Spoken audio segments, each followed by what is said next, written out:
In the beginning, wisdom was there.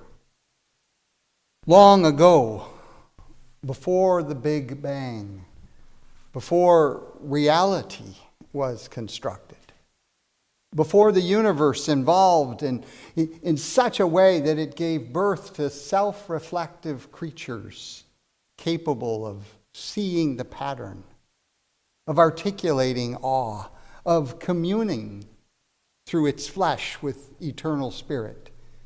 Wisdom was there. Wisdom was there alongside God as the blueprint through which eternal spirit came into the world. Wisdom was there alongside God, forming matter out of nothing, forming matter from the initial ingredients of that great radiance, what we call the Big Bang, the incredible act that's still ongoing, the ever-expanding, evolving universe.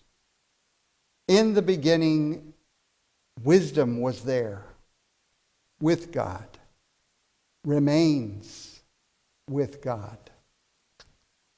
Wisdom, biblically, is the feminine creativity, the mothering spirit through whom reality is constructed.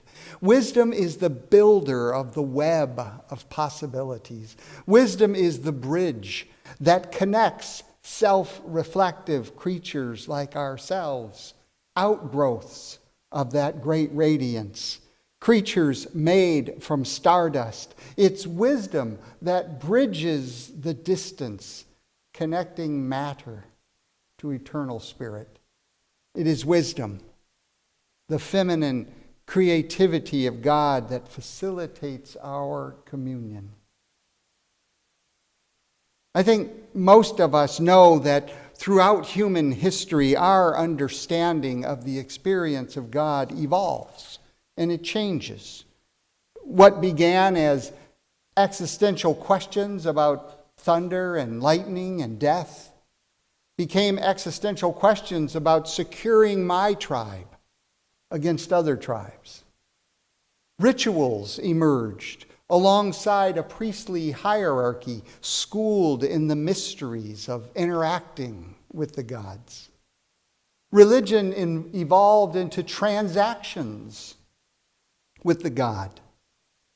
If we do this, we'll get blessed.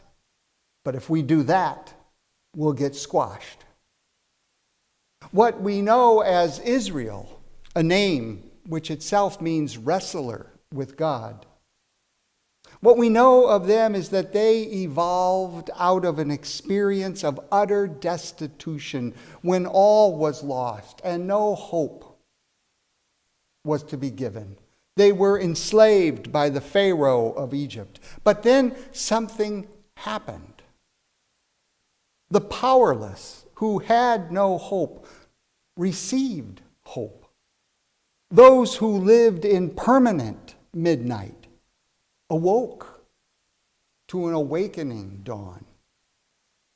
Slaves from many tribes, descendants of Abraham, who himself came from the region that we now know as Iraq, but also slaves from other tribes, from south and north and east and west of Egypt. It was this group of slaves that received empowerment to resist Pharaoh and to escape the misery of his dominance. These people of enormous diversity found a shared unity, a higher ground through their 40 years of wilderness wandering. In the desert, post-slavery, they became a people. And what they had in common, what united them, what that higher ground was, is that they had been saved by a God who had no image, no statues, no temples, no flesh or body or blood. It was a God who cared for the riffraff, not cared primarily for the king. A unique power and presence in history. It was about a God who sought communion through which the whole world might find blessing.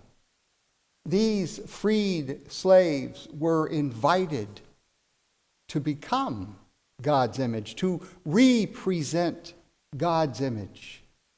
God, the mysterious, imageless God, who only would call himself, I am who I will be.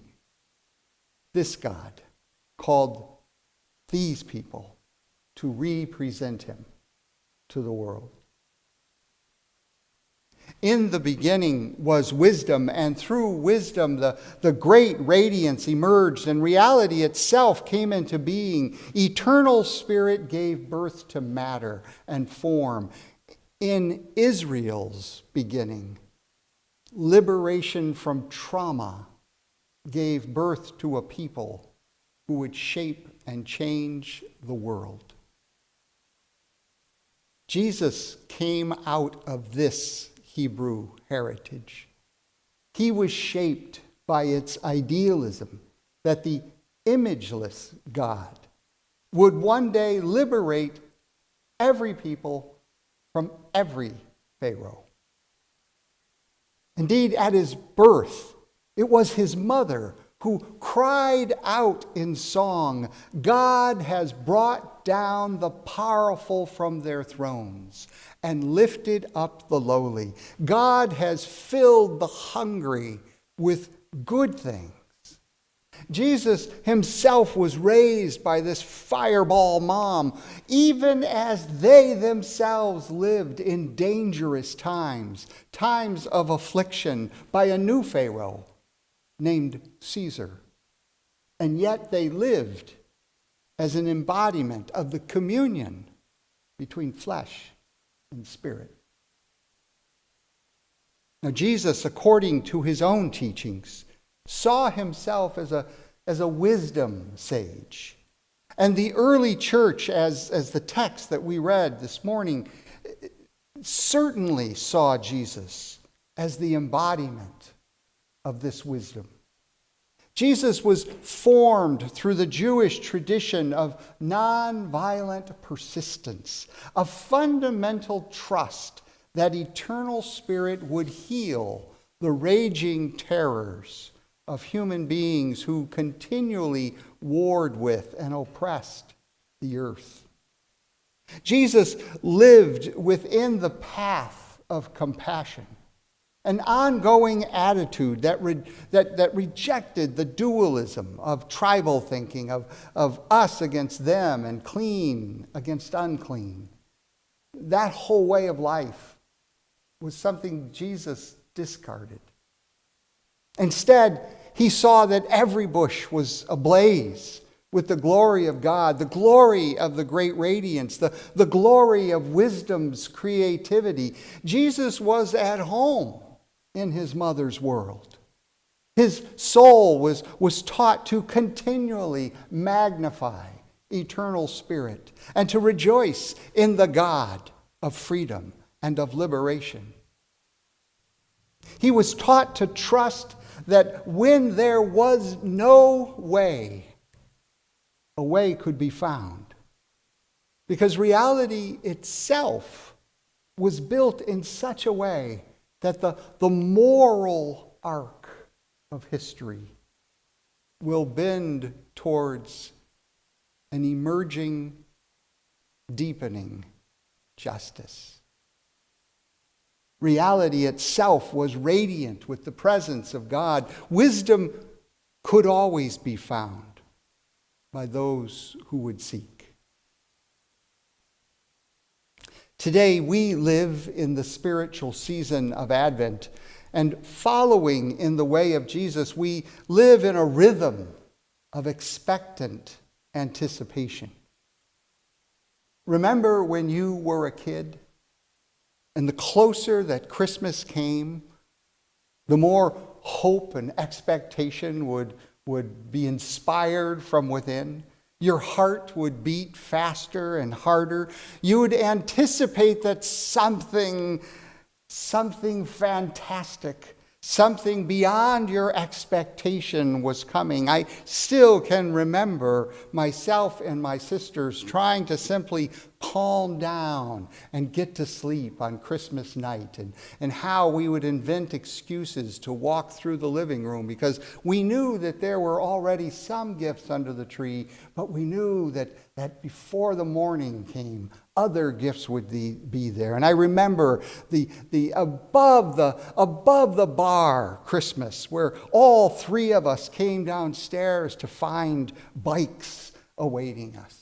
And I can remember that year that I got all this baseball stuff, including one of those pitchback nets where you could just throw the ball into and you could learn how to pitch. But of course, I took that net outside on Christmas morning and set it up and whipped the ball right into the net, and it did bounce back, almost ending my career and my life in one fell swoop. Christmas. Advent is supposed to be like the anticipation that we have for Christmas. There is a hunger, a mysterious fascination that's coming. Advent teaches us to live in a rhythm that syncs us with a hopeful anticipation that God is about to enter the human history of which we live and bend that arc towards justice, to clean up the mess, to help us begin again. And we know that there is a mess to clean up in our time. Like Jesus, we live in dangerous times. This particular year is especially pertinent. We have endured 4 long years of an unprecedented, illiberal assault on the democracy that we have come to find security in. 4 long years of a wannabe Pharaoh attempting to dismantle a nation whose idealism is enshrined in the words of Lady Liberty. Listen to how the whole poem evolves. Not like the brazen giant of Greek fame, with conquering limbs astride from land to land.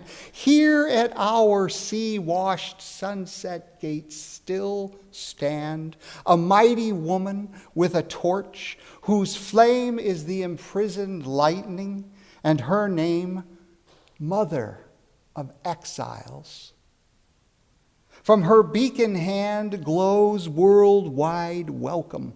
Her mild eyes command the air-bridged harbor that twin cities frame. Keep, ancient land, keep your storied pomp, cries she, with silent lips. Give me your tired, your poor, your huddled masses yearning to breathe free, the wretched refuse of your teeming shores. Send these, the homeless, tempest-tossed to me. I lift my lamp beside the golden door. That's America. That's the idealism that grounded us. That's the idealism, the anticipation that we have as a nation, that the world is going to bend towards a moral arc of justice, and that has been what has been under attack and is still under attack this very day.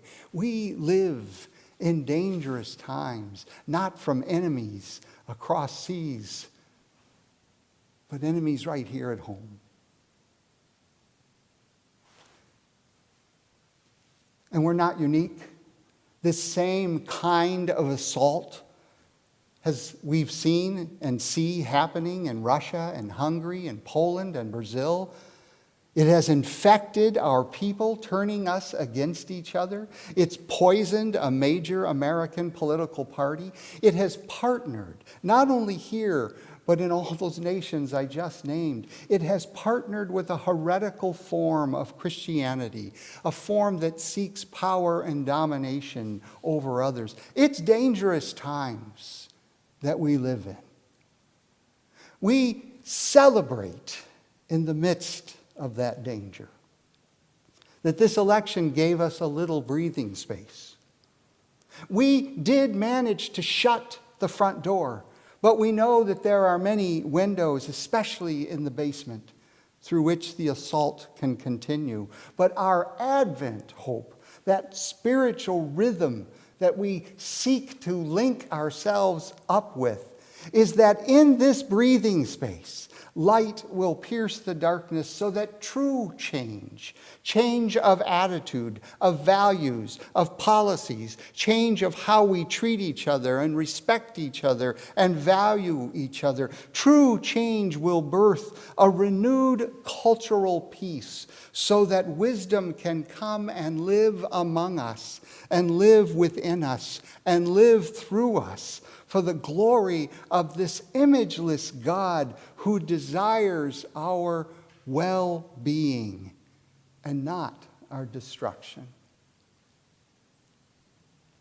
And Advent comes in this season of the mess of COVID. As a people, we're emotionally traumatized by the unfathomable arrogance of our political leadership that protects itself but not the nation, and the inhumane hypocrisy of honoring essential workers who do the grunt work so that the privileged can stay home protected. The cruelty of politicians who will not put the health and security and we the people first. We're traumatized into a kind of cultural death spiral through the messaging that has inundated us, convincing weak-minded millions that the pandemic is a hoax, that masks are enslavement, and that science is just an opinion, unforgivable offenses. But our Advent rhythm causes us to look for reconciliation, for a new synthesis, for a higher ground, for newer values that can unite our diversity. Jesus himself had to deal with the brutality of Roman soldiers occupying his country and had to deal with an elite temple authority who sold out their country and had to deal with neighbors and friends too demoralized to care. We have similar hurdles. We have enemies as well. But Jesus transcended the binary of us and them. He found a higher ground, even at the cost of his own suffering, to follow in his way, to live in his spirit, the spirit of wisdom he embodied. Our challenge is also to transcend. What is the higher ground in your own fragmented family, in your own network of friendships, in your civil relationships with your neighbors? What is the higher ground? Not the wimped out avoidance ground, or even a compromised ground, but what is the higher ground that you both can ascend to? That's the calling. That's the challenge.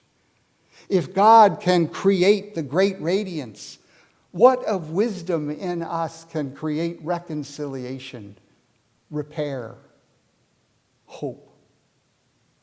The season of Advent beckons us to desire such a renewal because love bears all things, believes all things, hopes all things, and endures all things. And then, of course, each one of us in exile from each other, feeling caged, 10 long months with more months ahead of us. We're tired and weary and fatigued and dispirited, and our amazing resilience, and it has been amazing, but is feeling more and more like a beggar's shabby, worn-out clothing. It has broken our heart not to gather as family as clan over Thanksgiving. And it withers our spirit to know that Christmas will be the same. And yet, we persist. We grasp on to Advent's hopeful anticipation of that day when the sun will shine again. That day when masks are dropped and incredible parties erupt. That day when these end times die their death and a hope-filled new time emerges. What will we have learned? How will we be different? The season of Advent always comes in dangerous times. This year, the difference is that we experience these dangers so much closer. Advent is a gift that awakens in us to yearn for God's new thing. We're not yearning for the good old days to be restored. We're yearning for the new to break in, for something fantastic, something radiant, something we've never seen before to emerge out of these sufferings. We desire a closer embrace of God's love, incarnate and practical in the world. We desire for wisdom to walk hand in hand with us, to be birthed in me, in us, in our people.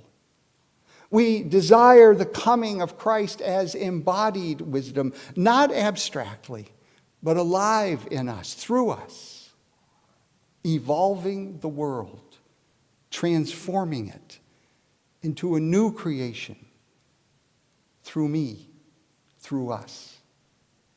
Come, holy wisdom, is our Advent call. Come, holy wisdom, and set us free. Amen.